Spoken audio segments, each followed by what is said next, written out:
আমরা এখন আলোচনা করব সমান্তরাল পাত ধারকের মধ্যে যদি একাধিক পরাবৈদ্যুতিক মাধ্যম রাখা হয়, অর্থাৎ ভিন্ন পরাবৈদ্যুতিক ধ্রুবক বিশিষ্ট মাধ্যমকে আমরা রাখতে পারি। এবার যেভাবে খুশি আমরা রাখতে পারি, কিন্তু যেভাবে খুশি রাখলে আমাদের কিন্তু হিসেব করা অনেক অসুবিধা হয়ে যায়। প্রাথমিকভাবে আমি বলেছি সবসময় আমরা সিম্পল ফর্মে আগে হিসাব করি, তারপরে সেটাকে আমরা আগের দিকে বাড়িয়ে নিয়ে যাই। ফার্স্টে আমরা যেটা হিসেব করে থাকি সেটা হলো গিয়ে দুটো মাধ্যমকে আমি সমান্তরালে রাখবো, পর পর পর পর আমি সমান্তরালে রাখবো। দুটো কেন, অনেকগুলো মাধ্যমকে আমি রাখতে পারি। সেক্ষেত্রে কি হবে, যে মাধ্যমগুলো যেখানে থাকবে সেখানে তার তড়িৎক্ষেত্র প্রাবল্যের মান আলাদা হবে। কেন বলো তো? তড়িৎক্ষেত্র প্রাবল্যের মান ডিপেন্ড করে sigma by epsilon zero into K. দেখো, সিগমা বাই এপসাইলন জিরো ছিল বায়ু মাধ্যমের জন্য। এখন আমি যদি অন্য মাধ্যম রাখি তাহলে কিন্তু কে এর ভ্যালু চেঞ্জ হয়ে যাচ্ছে, ফলে ইলেকট্রিক ফিল্ডের মান চেঞ্জ হয়ে যাচ্ছে। এই কারণে ইলেকট্রিক ফিল্ডের সঙ্গে আমি যদি যে দূরত্বে ওই পরাবৈদ্যুতিক মাধ্যমটা রয়েছে সেই দূরত্ব দিয়ে গুণ করি, তাহলে আমি ওই অংশের বিভব পার্থক্য বের করতে পারব। তার ফলে আমি পুরো ক্যাপাসিটরটার মধ্যে বিভব প্রভেদের মান বের করতে সক্ষম হব। এই কারণে সেখানে আমরা আলোচনা করব যে পরাবৈদ্যুতিক মাধ্যমগুলোকে আমরা কেমনভাবে রাখলে কীরকম হয়। অথবা অনেক সময় তোমাদের কোশ্চেন আসে, কোশ্চেন আসার জন্য নয়, কনসেপ্ট তোমার রাখতেই হবে যে আমরা যদি ধাতব কোনো মাধ্যমকে রাখি, অর্থাৎ আমরা একটা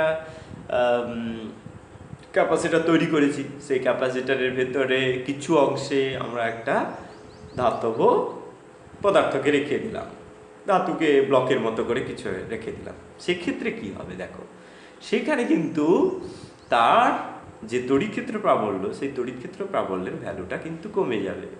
কমে যাবে শুধু তাই নয়, সেখানে ধাতব অংশ যতটা থাকবে, পুরোটা ধাতু হয়ে গেলে তো দুটো প্লেট জয়েন হয়ে গেল, ধাতু মাঝে পুরোটা দিয়ে দেওয়া মানে জয়েন হয়ে যাবে। তাহলে কোনো জায়গায় আর আলাদা করে সেপারেট করে আধান রাখা যাবে না, প্লাস কিউ মাইনাস কিউ করা যাবে না। তখন কি আর সেটাকে ধারক বলা যাবে? তখন সেটা একটা জাস্ট পরিবাহী হয়ে যাবে, তার এমনি আধানের ধারণ ক্ষমতা কিছুটা হলেও থাকতে পারে, সেটাকে কোনো কাজেও লাগানো যাবে না। কিন্তু ধারক যদি হতে হয় তাহলে সেখানে দুটো ধারকের মধ্যে কোনোভাবে যেন সংযোগ না ঘটে। অর্থাৎ আমরা যে ধাতব অংশটা আমরা রাখবো সেটা কোনো প্লেটের সঙ্গে আটকানো নেই, কিন্তু মাঝখানে একটা জায়গায় আছে, সেই ধাতব প্লেটটার মধ্যবর্তী স্থানে তড়িৎক্ষেত্র প্রাবল্যের মান 0 হবে। এটা তোমাদের মনে রাখতে হবে। এই সমস্ত বিষয়গুলো নিয়ে এখন আমরা আলোচনা করব। অর্থাৎ এখানে আমরা যেটা করব যে আমি K1 K2 দিয়ে দিচ্ছি, K1 K2 K3 Kn অনেকগুলো দিয়ে দিচ্ছি, পরপর সমান্তরালে রাখছি। কি হবে, আমরা সিম্পল ফর্মে থেকে যদি যাই তাহলে আমরা অবশ্যই অনেকগুলো থাকলে তার যে পরাবৈদ্যুতিক মাধ্যমের কারণে যে ধারকত্বের পরিবর্তন, সেই ধারকত্বের পরিবর্তনটা আমরা দেখতে পারবো। ক্লিয়ার সব কিছু? কি বলতে চাইছি না, ধারকত্বের পরিবর্তন হবে। অর্থাৎ আমি যদি ধারকত্ব যদি C0 বলি, প্রথমে ছিল, তার সঙ্গে কে গুণ করলে কি হয়, মাধ্যম যখন ঢোকানো হচ্ছে তার সঙ্গে কে গুণ করলে আমি আলটিমেট ধারকত্ব পেয়েছিলাম।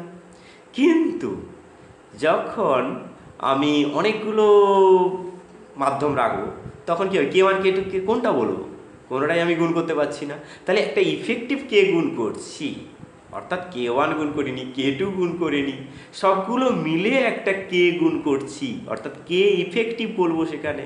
অর্থাৎ C0 ইন্টু কে ইফেক্টিভ হবে ওই যে নতুন আমরা ধারক পেলাম সেই ধারকের ধারকত্বের মান। অর্থাৎ ইকুইভ্যালেন্ট যে ধারকত্ব পাবো বা ইফেক্টিভ যে ধারকত্ব পাবো, সি ইফেক্টিভ সমান হবে C0 ইন্টু কে ইফেক্টিভ। অর্থাৎ আমরা কার্যকরী পরাবৈদ্যুতিক ধ্রুবকের মান জানতে পারবো। ঠিক আছে, এখন আমরা আলোচনায় চলে যাব ডাইরেক্ট। দেখা যাক একটা ধারকের মধ্যে কিভাবে পরাবৈদ্যুতিক মাধ্যমগুলোকে রাখা হয়। একটা ধারকের মধ্যে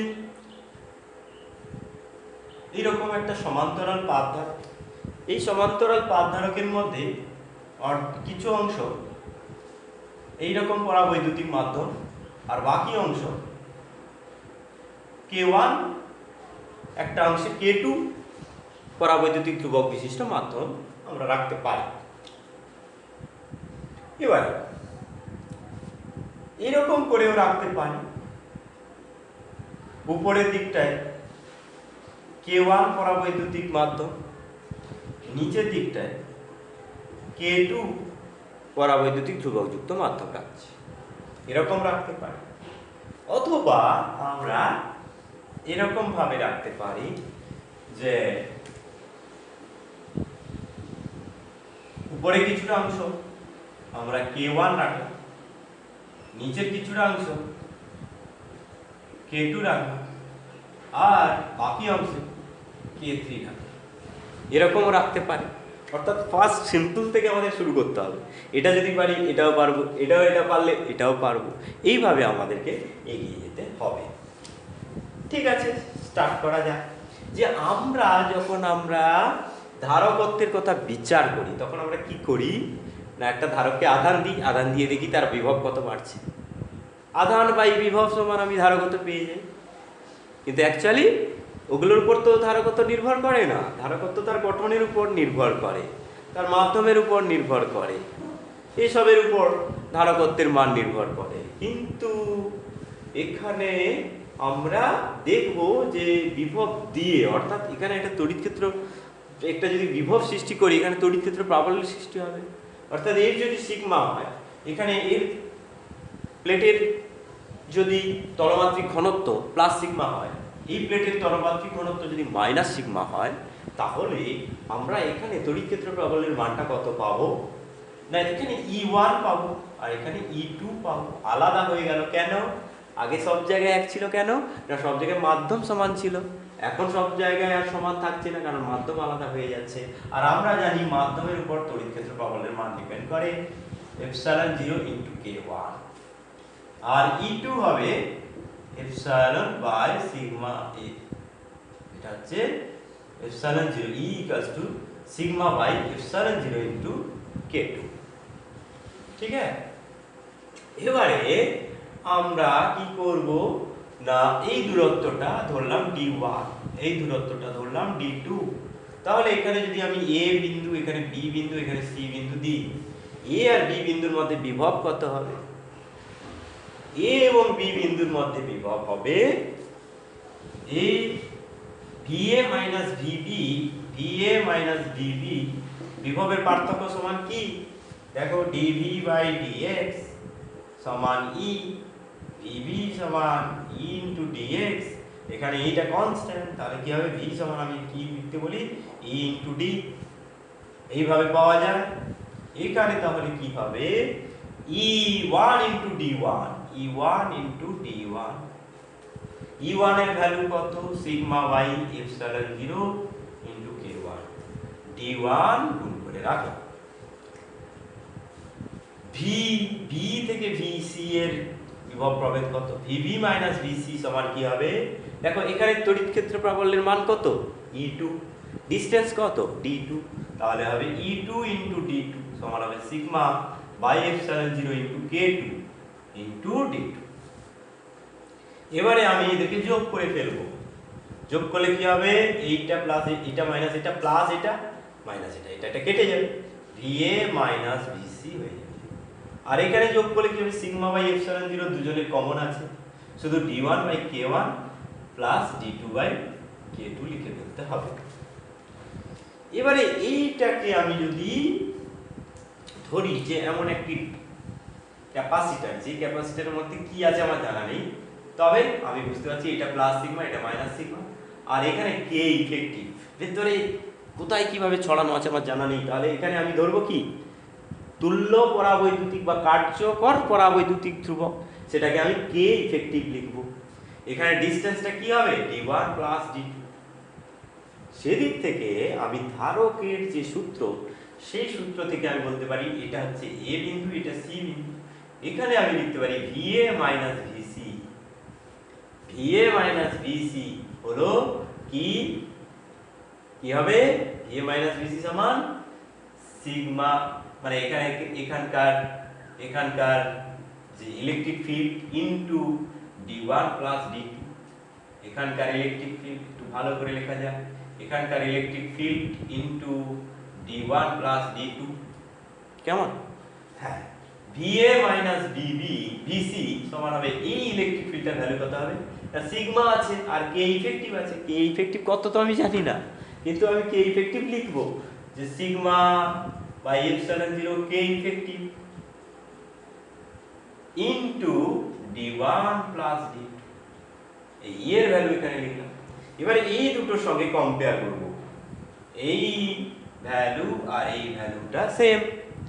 কম্পেয়ার করলে আমি যেটা পাবো সেটা কি হবে না, সিগমা বাই এপসাইলন 0 উভয়ের আছে, আর এখানে d1 plus d2 by K effective. ওখান থেকে আমি প্রথমে লিখলাম, দ্বিতীয় VA মাইনাস VC টা কি লিখব, সিগমা বাই এপসাইলন 0 উভয়ের আছে, d1 by k1 plus d2 by k2। এবারে সিগমা বাই এপসাইলন 0 না লিখে রাখি, সিগমা বাই এপসাইলন 0 চলে যাবে, অর্থাৎ d1 by d2 by d1 plus d2 by k effective সমান d1 by k1 plus d2 by k2। দেখো কি সহজে হয়ে যাবে। যে এবারে আমি সমান্তরালে যদি রাখি, কত দূরে দূরে আছে আমি শুধু দেখে নেব, আর তাদের যে পরাবৈদ্যুতিক ধ্রুবক, সেই পরাবৈদ্যুতিক ধ্রুবকের মানটা আমি বুঝে নেব। এই ভ্যালুগুলো জানা থাকলে আমি এর কার্যকর ভ্যালু পেয়ে যাব। তখন আমি লিখব সি ইফেক্টিভ সমান কে ইফেক্টিভ ইনটু C0। C0 এর ভ্যালু কত হয়, কে ইফেক্টিভ ইনটু এখানে কি হবে a epsilon 0 by d, d1 plus d2 যেটা সেটাই d। এইভাবে আমি কিন্তু হিসেবটা করতে পারব। অর্থাৎ আমরা এখান থেকে আলটিমেট কি পেলাম, এগুলো সমস্ত কিছু তোমরা হিসেব করলে, হিসেব করে পজ করে হিসেব করলে, করে তারপরে স্টিল তুমি যাবে এই বিষয়টা তোমাকে মেমোরাইজ করে নিতে হবে, লার্ন করে নিতে হবে, একদম মুখস্থ করে তুমি রেখে দিবে। এবারে তুমি কি করবে বলবে, না তোমাকে অনেকগুলো দেওয়া আছে, এরকম করে অনেকগুলো সমান্তরাল মাধ্যম দেওয়া আছে, d1 d2 d3 dn, এরকম করে k1 k2 k3 kn। তুমি এখন ক্লাস 12, তুমি ইজিলি এটা বুঝতে পেরে গেছো কি হতে যায়, কারণ তুমি এর আগে তো বহু এক্সপেরিয়েন্স আছে সিমিলারিটি থেকে কিভাবে করতে হয়। না এখানে তুমি কি করবে, d1 plus d2 plus dn by k effective সমান হবে কি হবে, d1 by k1 plus d2 by k2, এরকম করে dn বাই k। এই ফর্মুলা পেয়ে যাবে। অর্থাৎ যতই থাকুক না কেন সমান্তরালে থাকা মানে তুমি এই সূত্রটা প্রয়োগ করতে পারবে। এই সূত্রটা থেকে আমি যদি একটা প্রবলেম করি যে একটি সমান্তরাল পাতধারকের বায়ু মাধ্যম থাকলে ধারকত্ব হয়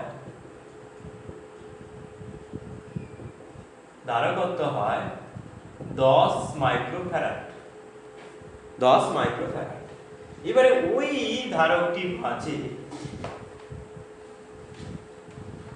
ধারকটির প্লেট দুটির মাঝে, ধারকের প্লেট দুটির মাঝে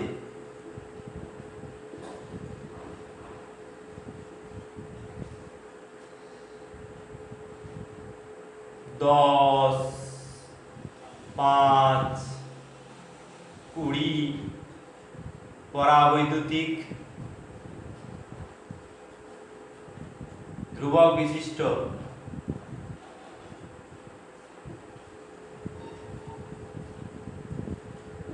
মাধ্যম রাখলে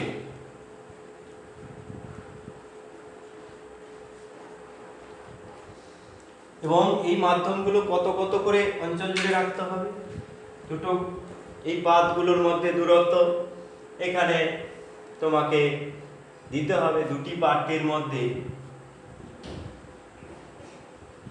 মধ্যে ব্যবধান 6 সেন্টিমিটার। এবং এই মাধ্যমগুলি যথাক্রমে 1 সেন্টিমিটার, 2 সেন্টিমিটার ও 3 সেন্টিমিটার অংশ জুড়ে থাকে। তাহলে তুমি কি করবে? তোমাকে এই সূত্রটা মনে রাখতে হবে, মনে আনতে হবে যে হ্যাঁ এরা হচ্ছে এই রকম করে আছে। প্রথমে ভাবনাটা ভেবে নিতে হবে, এটা হলো K1, এটা K2, এটা K3, এই হচ্ছে ধারক, এইটা D1, এটা D2, এটা D3। এবারে সূত্র হলো গিয়ে কি D1 plus D2 plus D3 by K effective সমান হবে D1 by K1 plus D2 by K2 plus D3 by K3 টা হবে। এবারে ভ্যালুগুলো দেওয়া আছে, এটা 1 সেন্টিমিটার, এটা 2 সেন্টিমিটার, এটা 3 সেন্টিমিটার, আর এর ভ্যালু দেওয়া আছে 5, এর ভ্যালু দেওয়া আছে 10, এর ভ্যালু দেওয়া আছে 20। তোমাকে এখানে সেন্টিমিটার চেঞ্জ করা দরকার নেই, সেন্টিমিটারটা সেন্টিমিটারই রাখো। কারণ কি এখানেও সেন্টিমিটার আসবে, এখানেও সেন্টিমিটার আসবে, এখানেও 10 টু দি পাওয়ার -2 থাকবে, এখানেও 10 টু দি পাওয়ার -2, আলটিমেট সব এদিক ওদিক কাটা হয়ে যাবে। এই রকম ক্ষেত্রে তুমি 2 বসাতে পারো, কিন্তু আলটিমেট লাস্টে তোমাকে ওটাকে ঠিকঠাক করে দিতে হবে। তাহলে এখানে কি লিখতে হবে? 1 plus 2 plus 3 by K effective সমান, এখানে কি লিখতে হবে? 1 by 5 plus 2 by 10 plus 3 by 20। এইটা তোমাকে সূত্র থেকে বের করতে হবে। এবারে আমি এই দিকটাই করি, 6 বাই কে ইফেক্টিভ সমান হবে 1 এর 5 প্লাস 1 এর 10, এই 1 এর 5 প্লাস 3 এর 20। তাহলে কি হবে? 4 এর 20, 4 এর 20, 8 এর 20 প্লাস 3 এর 20, 11 এর 20, 11 বাই 20, 6 বাই কে ইফেক্টিভ।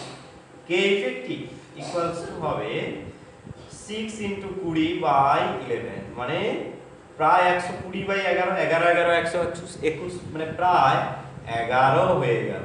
11 আমি পেয়ে গেলাম। তাহলে এখানে তোমাকে চাইবে কত? এইগুলো তো ইনফরমেশন বলেছি, কি চাইবে এখনো দিইনি। এখানে বলবে যে কার্যকর পরাবৈদ্যুতিক ধ্রুবকের মান কত এবং কার্যকর ধারকত্ব কত। এখানে বায়ু থাকলে যেটা হতো, এইগুলো থাকলে কি হবে? এখন আমি এই হিসেবটা মুছে দিচ্ছি।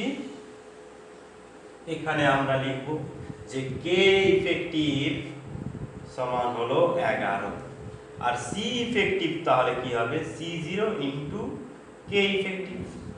C0 এর ভ্যালু, এটা যদি না দেওয়া থাকতো, 10 মাইক্রোফ্যারাড দেওয়া আছে, না দিয়ে আগের যে প্রবলেমগুলো দিয়েছিলাম, দেখো প্রত্যেকটা প্রবলেমের সঙ্গে প্রত্যেকটা প্রবলেম লিঙ্ক করাতে হবে, তবেই তোমরা যে কোনো জায়গায় খুব সুন্দরভাবে করে আসতে পারবে সব কিছু। এখানে যদি C0 দেওয়া আছে প্রবলেমটাকে সহজ করার জন্য, কিন্তু এখানে C0 না দিয়ে A D এপসাইলন 0 দেওয়া থাকতো, তখন তুমি হিসাবগুলো করে নিতে। ডি তো এখানে দেওয়াই আছে 6 সেন্টিমিটার, আর ধরো এ দিয়ে দিত 6 মিটার স্কোয়ার। এপসাইলন 0 ভ্যালু দেওয়া না থাকলেও তোমাকে এটা মনে রাখতে হবে, সেখান থেকে তুমি সি এর ভ্যালু পেয়ে যেতে। এখন C0 এর ভ্যালু দেওয়া আছে 10 into 10 to the power minus, দরকার নেই মাইক্রোফ্যারাডই থাকবে, মাইক্রোফ্যারাড 10 ইন্টু তাহলে কি হবে? 11, তাহলে হয়ে গেল 110 মাইক্রোফ্যারাড হবে অ্যান্সার। বোঝা গেল?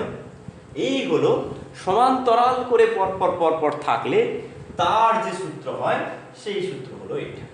এবার তোমাকে আরেকটা কোশ্চেন দিই, তোমাকে বলবে দুটো সমান্তরাল বাদ ধারকের মধ্যে সমান সমান দূরত্বে K1 আর K2 রাখা আছে, অর্থাৎ সমান সমান অংশে ভাগ করা আছে। K1 D অংশে, D1 ও D, D2 ও D, K2 D অংশে। তাহলে এখানে কার্যকর পরাবৈদ্যুতিক ধ্রুবক কত হবে? এখানে তুমি দাও 10 মাইক্রোফ্যারাড, এখানে K1 দিয়ে দাও 5, K2 দিয়ে দাও 10, আর এইরকম দেওয়া আছে। তাহলে তোমাকে এই নিউমেরিক্যাল প্রথমে দেবে না, তোমাকে K1 K2 দিয়ে বের করতে বলবে। তাহলে তুই কার্যকর কে ইফেক্টিভ, অর্থাৎ K1 D পর্যন্ত আছে, D অংশ পর্যন্ত আছে, আর K2 D অংশ পর্যন্ত আছে।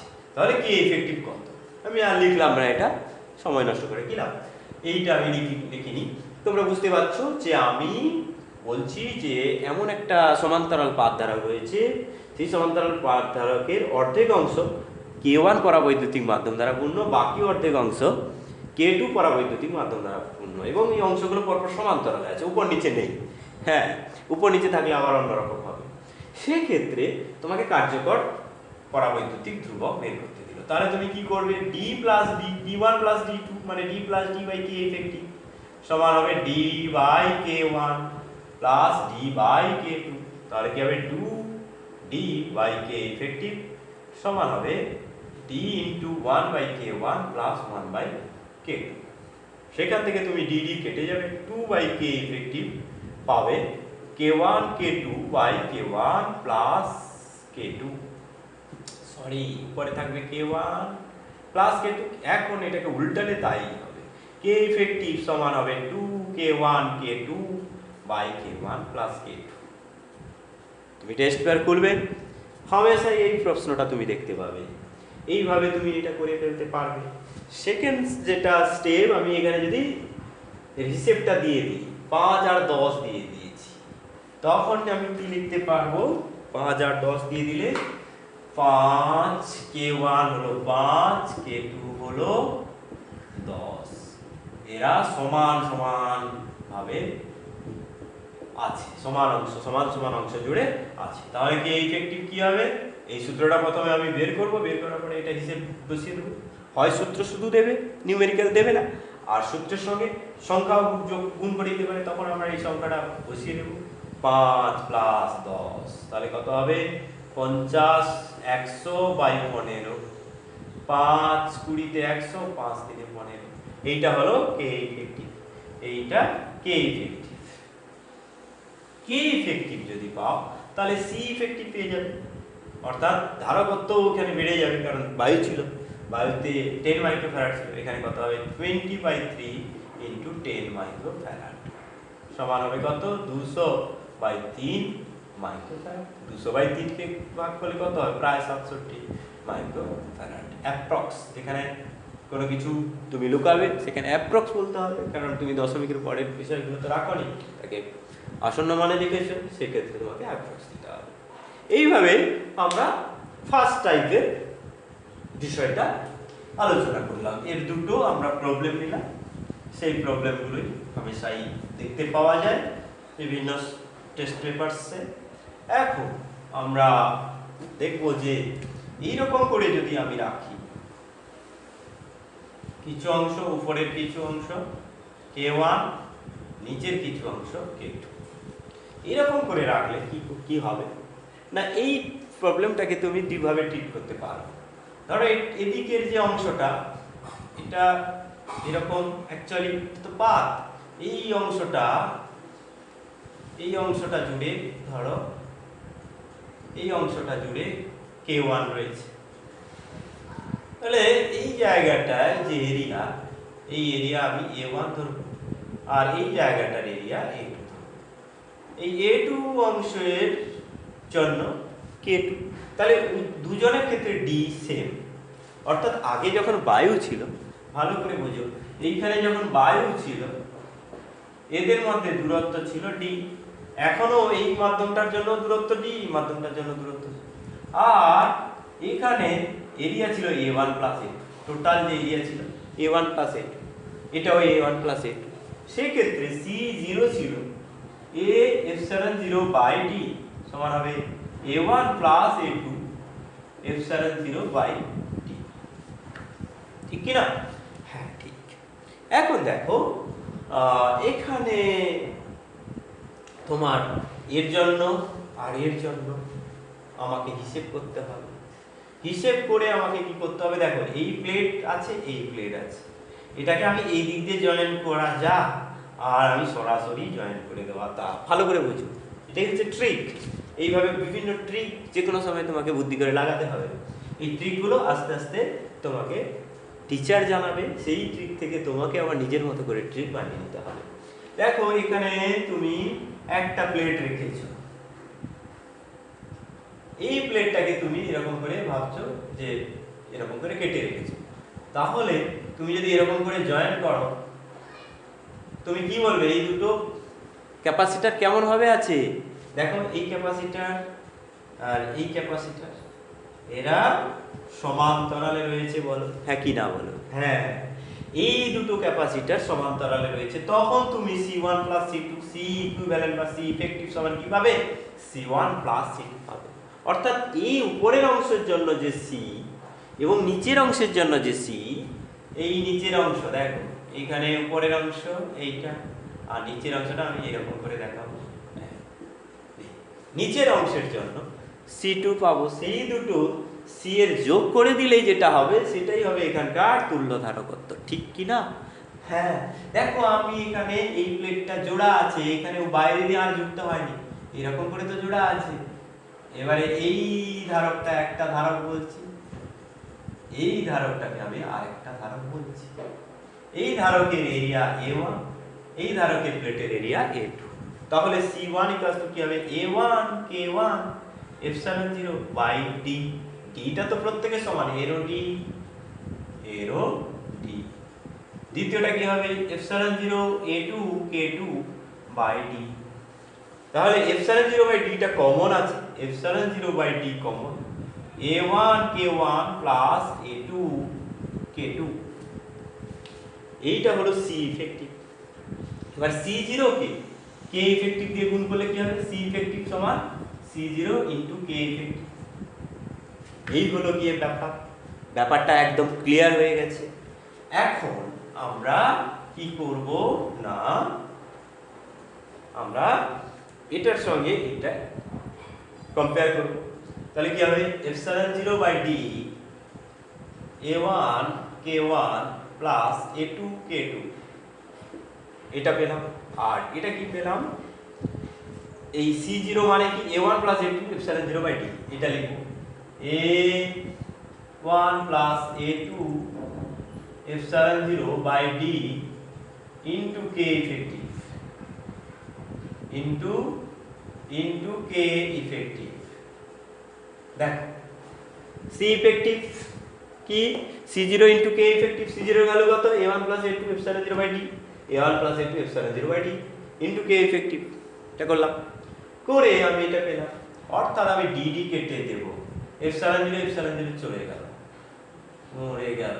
A K ইফেক্টিভ কি হবে? A1 প্লাস A2 সমান হবে A1 K1 plus A2 K2। তাহলে কি হবে? K ইফেক্টিভ সমান কি দাঁড়ালো? A1 K1 plus A2 K2 by A1 plus A2। কত সহজ! যতগুলো থাকবে, এবার যদি n সংখ্যক থাকতো, এবারে আমি ভরিয়ে দেবো A1, হ্যাঁ এই দিকটা A1, এটা K1 এই মাধ্যম আছে, তারপরে A2 K2 মাধ্যম আছে, A3 K3 বরাবর যদি মাধ্যম আছে, এরকম করে যদি n সংখ্যক থাকে, তখন সূত্রটা কি হবে?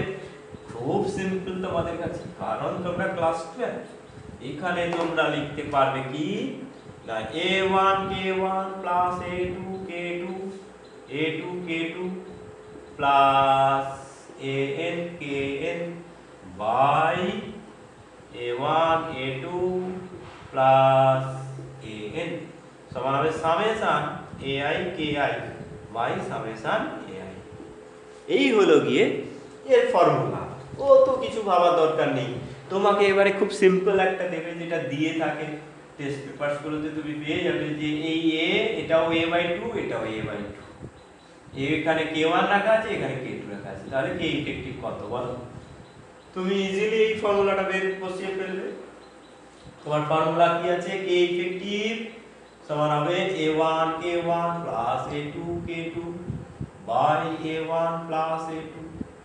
এখানে A1 এর ভ্যালু A/2 ইনটু K1, এখানে হবে A/2 ইনটু K2 বাই হবে 2 ইনটু A/2 প্লাস A/2। সেখান থেকে তুমি কি পাবে? A/2 কমন নাও, K1 প্লাস K2 উপরে থাকবে আর নিচে হবে A। তাহলে আলটিমেট তুমি কি পাবে? না গড় পেয়ে গেলে K1 প্লাস K2/2। এটাও দেখবে তুমি প্রবলেমে পাচ্ছ। তাহলে দুটো ভাবে আমরা করে ফেলতে পারলাম।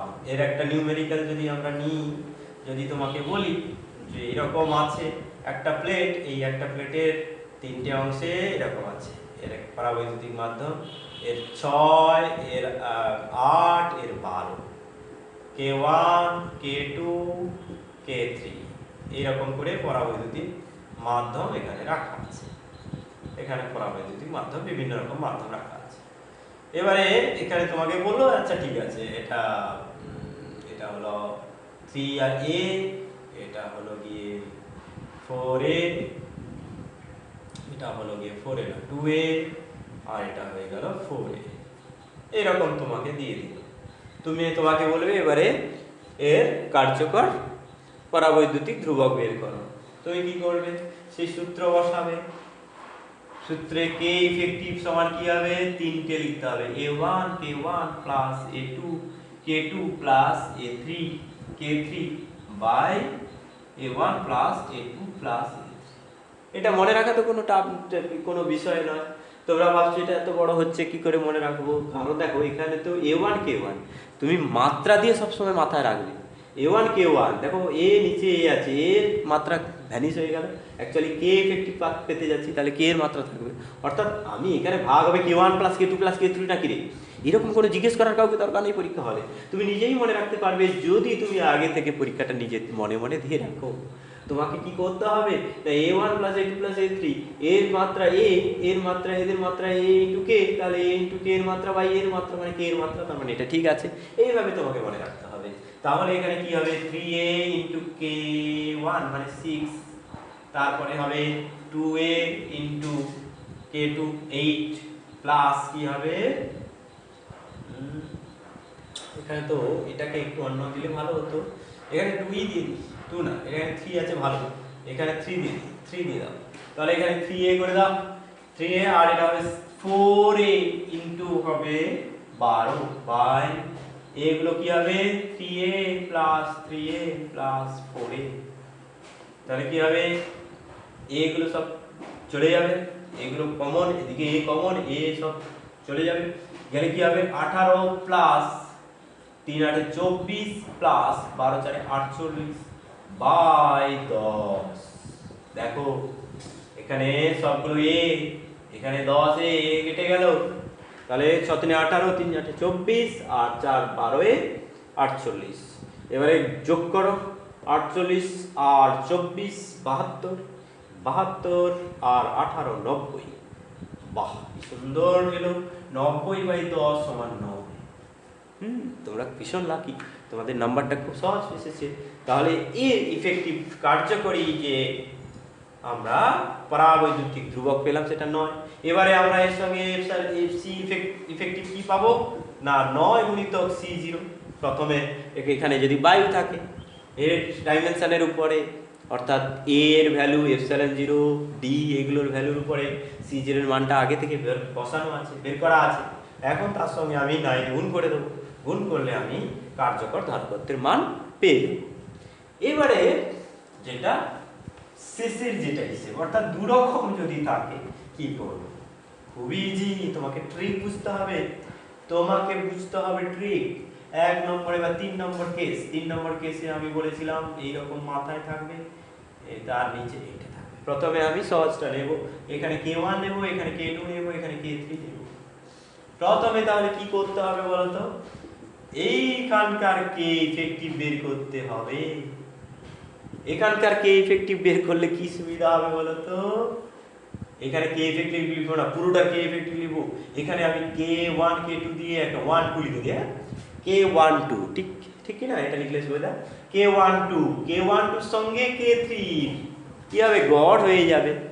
অর্ধেক অর্ধেক যদি থাকে, এটা যদি A/2, এটা যদি A/2 থাকে, পরে আমি জটিল কেসে যাব, K1 K3 ইন্টু A3 আর K2 ইন্টু A2 করেও আমি পেতে পারি। সেসবে আমি যাব না, তোমাদের সোজা সোজা পড়বে আর তোমরা সোজা সোজা ভাবে বুঝে রাখো।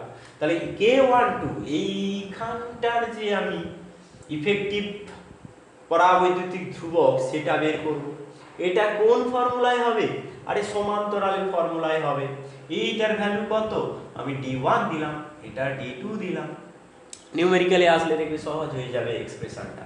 তাহলে এখানে কি হবে না D1 plus D2 by K1 2 এই কে ইফেক্টিভটাকে আমি কি লিখছি, k1 সমান হবে d1 by k1 plus d2 by k2। তাহলে এখানে কি হবে, k12 সমান হবে k12 এখানে চলে যাবে d1 plus d2 by d1 by k1 plus d2 by k2, এই ভ্যালুটা আসবে। আর এখানে আমি অর্ধেক অর্ধেক দিয়েছি, এখানে a1 a2 দিয়ে দিতে পারতাম, তাহলে এত বড় এক্সপ্রেশন চলে আসবে। নিউমেরিক্যাল করলে কোনো অসুবিধা নেই, নিউমেরিক্যাল দিয়ে আমি এক্ষুনি বুঝিয়ে দিচ্ছি। এবারে আমি এটাকে আর এরকম লিখবো না, এখানে k12 লিখবো আর এখানে k3 লিখবো, এখানে a/2 এখানে a/2। এরকম হলে আমরা কে ইফেক্টিভ কত পাই, কে ইফেক্টিভ পাই k212 প্লাস k3 বাই 2 পাই। k12 এর ভ্যালু এইটা লিখে ফেলবো, এইটার ভ্যালু লিখবো d1 plus d2 by d1 by k1 plus d2 by k2 plus k3 by 2। এটা হিসেব করে ফেললে এটা কি আছে, আর এটা তো যোগ বিয়োগের ব্যাপার, যোগ বিয়োগ গুণভাগের ব্যাপার, তোমরা এটা পেয়ে যাবে কে ইফেক্টিভটা এইভাবে পেয়ে। তাহলে তুমি সিম্পল থেকে কিন্তু তুমি কমপ্লেক্স, তুমি যদি এটা প্রথমে করতে চাইতে তুমি কিন্তু এত সহজে বুঝতে পারতে না। সিম্পল ফর্মে তুমি এইটার ফর্মুলা জানো, এইটার ফর্মুলা জানো, উপর নিচের ফর্মুলা জানো, তাহলে যারা পাশাপাশি আছে সমান্তরাল ফর্মুলা লাগিয়ে তুমি এই জায়গাটার ইফেক্টিভ কার্যকর পরাবৈদ্যুতিক ধ্রুবকের মান জানলে। এবারে এই জায়গাটার পরাবৈদ্যুতিক ধ্রুবকের মান দেওয়া আছে, তাহলে তুমি বের করতে পারবে পুরো অংশটার জন্য কার্যকর পরাবৈদ্যুতিক ধ্রুবকের মান। এবারে আমি সরাসরি নিউমেরিক্যালে এসে যাব। নিউমেরিক্যালে এলে তোমরা বলবে বাবা কি সুন্দর, খুব সহজ অঙ্কটা। হ্যাঁ সত্যি তোমাদের মনে হবে। দেখো তোমাকে দিয়ে দিল যে এরকম একটা ধারক রয়েছে, এই ধারকের এতটা অংশ অর্থাৎ অর্ধেক অর্ধেক করে k1 আছে এখানে ধরো 4, আর এই দুটোতে বলেছে তোমার আছে এখানে, এটা আমি আলাদাই দিই d2 d1 আলাদা দিই, এটা ধরো 1 সেন্টিমিটার, এটা ধরো 2 সেন্টিমিটার, এখানে ধরো আছে 10 আর এখানে ধরো আছে 20 পরাবৈদ্যুতিক k3 আর k2 k3 কেন দেখো k2 আর k4। এবার বুঝতে পারছো কি করতে হবে, এই হচ্ছে দুটো পা, এটা পুরো ধারকের আমি এই অংশটা কার্যকরী পরাবৈদ্যুতিক ধ্রুবক আমি বের করব। এই অংশটার কার্যকরী পরাবৈদ্যুতিক ধ্রুবক বের করতে গেলে আমাকে কি করতে হবে না, সমান্তরালের সূত্র লিখে ফেলতে হবে, d1 by k1 plus d2 by k2 সমান d1 plus d2 by k effective সমান d1 এর এখানে ভ্যালু কত 1, k1 এর ভ্যালু কত, এখানে k1 টা অ্যাকচুয়ালি এই k2 টা, এখানে আবার এইটা বসিয়ে দিবে না, তাহলে এখানে ফর্মুলাটা তুমি লিখেছো, এই ফর্মুলাটা অনুযায়ী এটা হলো 10 আর এটা হলো 2 বাই 20 সমান হবে এখানে 1 প্লাস 2 বাই k ইফেক্টিভ। দেখো এখানে 1 এর 10 হয়ে গেল, 1 এর 10 1 এর 10, এখানে কত হবে 1 এর 10 প্লাস 1 এর 10, এখানে আছে 1 এর 10, 1 এর 10 প্লাস 1 এর 10 2 এর 10 মানে 1 এর 5 সমান হবে 3 বাই k ইফেক্টিভ। তাহলে এখানে দাঁড়ালো কি k ইফেক্টিভ সমান 15। এক্সপ্রেশনটা সেখানে কত বড় পেয়েছিলে, এখানে কত ছোট হয়ে গেল। নিউমেরিক্যালি হয়তো তোমার মনে হবে যে সহজ, এক্সপ্রেশন বড় হয়ে গেলে যাদের বীজগণিতে সমস্যা আছে তারা একটু মনে করে যে বড় না, কিচ্ছুটি না। তোমাদের মাথা ঠান্ডা রেখে হিসেবগুলো মাথায় রাখতে হবে। ব্যাস এখানে হয়ে গেল কে ইফেক্টিভ। এবারে এইটার তুল্য যে ধারক সেটা আমি লিখে ফেলবো, এই দিকে থাকলো 15 আর এই দিকে থাকলো 4, এটাও যা এটাও তা। আলাদা হলেও আমরা কি করতাম, k1 a1 by k2 a2 লিখতে, এই k2 a2 কি a1 a2 plus a1 plus a2 লিখতাম। দেখো আমি k ইফেক্টিভ সমান আমি লিখব k1 a1 plus k2 a2 by a1 plus a2। এবার এখানে দুটো ভ্যালু সমান হলে কি হয় জানি, k1 প্লাস k2 বাই 2 সমান হবে কত, k1 এর ভ্যালু কত, 4 দিয়েছি কেন, এটাকে 5 দিয়ে দিই, 5 এটাকে 5 দিয়ে দিই, এখানে 5, তাহলে কি হবে 5 প্লাস 15 বাই 2 সমান হবে 20 বাই 2 সমান হবে 10। তাহলে এই পুরো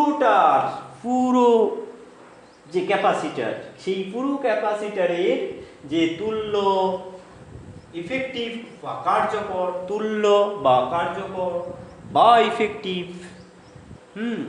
বা ইকুইভ্যালেন্ট যে আমরা পরাবৈদ্যুতিক ধ্রুবকটা পেলাম সেটা হলো গিয়ে 10। এবারে C0 জানা থাকলে C ইফেক্টিভ পেয়ে যাব, C0 ইন্টু K ইফেক্টিভ। এইভাবে আমরা হিসেব করতে পারবো। কেমন?